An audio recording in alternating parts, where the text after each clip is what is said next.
No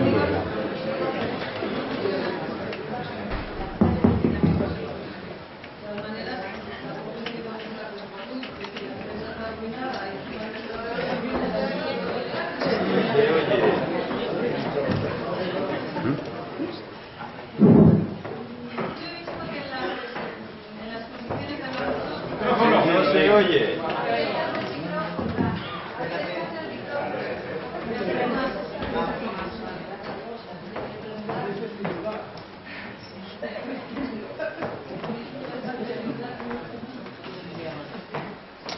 En las exposiciones se habla mucho de accidentes, ¿no? Muchos accidentes, balsas al aire libre. Bueno, yo quiero decir que nuestra empresa utiliza balsas cerradas.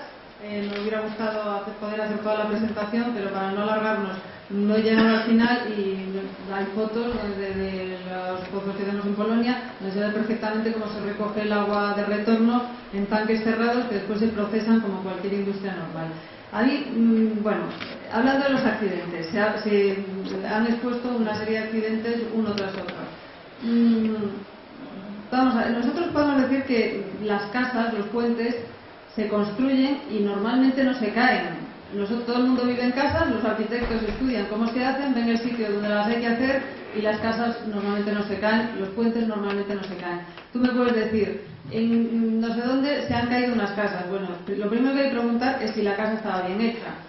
Pero, efectivamente, si tú me pones toda la sucesión de desastres, terremotos y tal que han podido pasar en la historia, bueno, es posible, yo no te digo que no. Accidentes, hablamos del riesgo, el riesgo. El mayor riesgo que existe para la vida es vivir. Vivir es un riesgo. Salir a la calle es un riesgo. Andar en coche es un riesgo. ¿Cuánta gente se muere en coche? Vamos a ver. O sea, pongámonos en contexto. Toda actividad humana tiene un riesgo. Se habla de fallas, pliegues, merindades, zonas de... Y después al mismo tiempo se dice que la administración contesta una carta, contesta a nuestra memoria y tal. Es verdad, es que la administración está ahí. Yo lo que quiero recalcar es el papel de la administración y de las leyes en todo esto. Cualquier cosa que se haga va a tener que estar controlada y autorizada por la administración. Hemos puesto antes el esquema de todo el proceso que hay que pasar para que nos autoricen a hacer el primer sondeo. Entonces, si efectivamente, como dice, nos contestan en una carta que tenemos que centrar más la zona en la que vamos a hacer el sondeo, encantados. Nos están diciendo que si la Unión Europea quiere hacer una directiva, pues que la hagan, nos parece muy bien. Si nosotros estamos encantados de seguir las leyes y no tenemos otra intención. Y después una última referencia. Hablamos de Sargentes de la Lora. Sargentes de la Lora es el ejemplo más cercano, como decíais, que existe en la provincia de Burgos. Yo creo que lo que se hacía hace 40 años no es comparable con lo que se va a hacer ahora. Hace 40 años, para empezar, se expropiaron terrenos para hacer aquello. Y probablemente, bueno, yo la verdad es que tampoco conozco muy a fondo, pero sí lo que no sé, sí ha dejado mucha riqueza un poco. Pero hasta ahora no he oído hablar a nadie de que se hayan contaminado acuíferos allí, después de 40 años de explotación de petróleo con técnicas que no se llaman fracking, pero son muy parecidas. Muy parecidas a las... Eso es reciente. ¿De dónde está la contaminación? La factora. Ciertamente, los pozos de la Lora estuvieron parados durante una temporada y se reabrieron hace 3 años. Algunos de ellos no se utiliza fractura hidráulica en ellos ahora para la extracción, sino que se utiliza, ¿cómo se llama eso? Radial jetting, que se inyecta agua para facilitar la extracción del petróleo, ¿no? Es cierto que hasta ahora nadie se ha quejado, bueno, nadie se ha quejado en público, pero yo ya he recibido quejas de vecinos de los pueblos. Esto está el páramo de arriba, ¿no? Y hay pueblos debajo, en la carretera de Santander, que los acuíferos que les surten el agua salen de allí, y algunos pueblos han notado, que están ahora haciendo el estudio, notado la disminución de la extracción de agua que utiliza la empresa que extrae los pozos de petróleo de la Lora, que extrae el petróleo en la Lora actualmente, está reduciendo las existencias de agua de los pozos de los pueblos que tomaban el agua de ahí para la alimentación. Hay algunos pueblos que están mirando ya lo que es el... Claro, porque es que no, pero... No, es que no se ha utilizado, o sea, la utilización del agua para la extracción en la Lora se ha hecho desde la reapertura de los pozos, que fue hace poquito, no recuerdo ahora los años, pero esta es la situación. Y una de las consecuencias que nadie podría afirmar que realmente se está dando, pero que algunos dicen que se nota, yo no tengo, esto es la general, es esa, ¿no?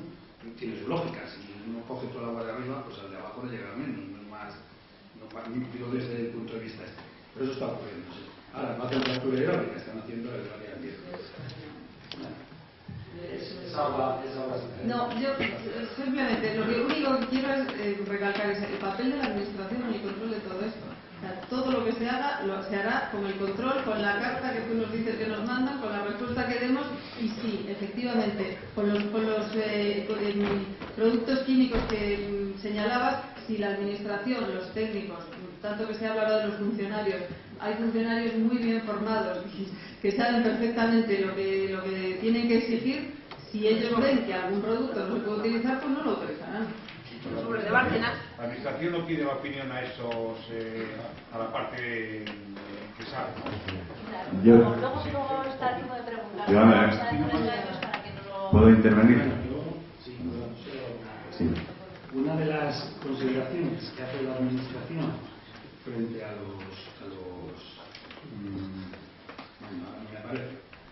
las memorias ambientales que presentan las empresas es esta. Oiga, concrétenme usted, porque en muchos casos lo que viene es que vamos a utilizar como proyecto para la preparación, y entonces hablan de productos genéricos, ¿no? Entonces una de las cuestiones que les pide la administración es una descripción total y detallada de las sustancias que hay, si está acogida al reglamento del REACH, el reglamento europeo de sustancias tóxicas, la lista europea, si hay, y esto se lo está diciendo a todos. Bueno, yo esto es de la Sociedad de Hidrocarburos Fiscales, que es la primera que más avanzada, pero está pidiendo a todos. Porque realmente todas estas memorias ambientales que se presentan establecen de esa inconcreción, pretenden colaborar diciendo que esto no tiene problema alguno, etc. Yo lo digo así como diciendo, esto es un error. Yo quiero hacer una actividad y tengo que poner blanco sobre negro lo que es, que hago y que no hago. Nada. Vosotros tampoco lo habéis puesto blanco sobre negro. Vosotros decís, vamos a perforar en un radio de 160 kilómetros cuadrados. A ver, si quieres te cuento este caso concreto, lo que pasa es que es no es el único que tenemos. No, yo te cuento lo que ha ocurrido con esto. Para resumir mi explicación, no me he metido en todo el proceso, que es verdad. Primero hay que presentar unas memorias previas y después te dicen si tienes que hacer o no la declaración de impacto, el estudio de impacto ambiental. En esas memorias previas hemos presentado unos documentos así y la respuesta que nos han dado es que no necesitaban tanto. Es decir, que nosotros hemos hecho un estudio de una zona muy grande por si acaso, como principio de precaución nuestro. Ahora nos dicen, reduzcanla, pues nosotros la reducimos y la volvemos a entregar, no hay ningún problema. Y después nos dirán, hagan el estudio de impacto ambiental, y ese sí que va a ser sobre una parcela concreta, y lo haremos, y nos va a llevar meses y meses y años. Y lo haremos, lo que nos vayan diciendo. No, lo que os digo es que corrijáis la memoria esa para concretar. Que la corrijamos, efectivamente, porque como te digo, hemos querido que sí, que sí que es de lo que estás hablando. Nosotros hemos hecho el estudio sobre una zona muy amplia, precisamente para dar toda la información de la zona. Ahora nos dicen, concrétenlo ustedes en una zona más pequeña. Pues nosotros lo concretaremos en una zona más pequeña. Y después nos dirán, hagan ustedes en una parcela concreta, que es lo que nos van a pedir, porque ya lo sabemos. Entonces lo haremos sobre una parcela concreta. Si es cuestión de reducir la información, no de ampliarla. Sí, yo quería decir, iba a hablar sobre el tema de la seguridad de la técnica, pero voy a avanzar una cosita sobre el tema de las administraciones, ¿no? María Jesús, ¿no? Que dices que la administración está ahí, vigilándola. Me imagino que la administración se tiene que ajustar a las leyes que existen. Y las leyes que existen creo que son insuficientes y no garantizan la seguridad de esta técnica, como ha dicho la directora de la Agencia del Medio Ambiente de la Unión Europea, ¿no? Pero bueno, yo quería comentar lo de que dices que la técnica es segura, los puentes son seguros, ¿no? Los puentes y los aviones tienen que pasar una serie de requisitos de seguridad que consisten en demostrar mediante simulaciones por ordenador que un avión no va a sufrir una avería grave en vuelo, me imagino, en por lo menos 1 en 1 millón de casos. Uno en 1.000.000 de casos. Después ya no. Ahora sí.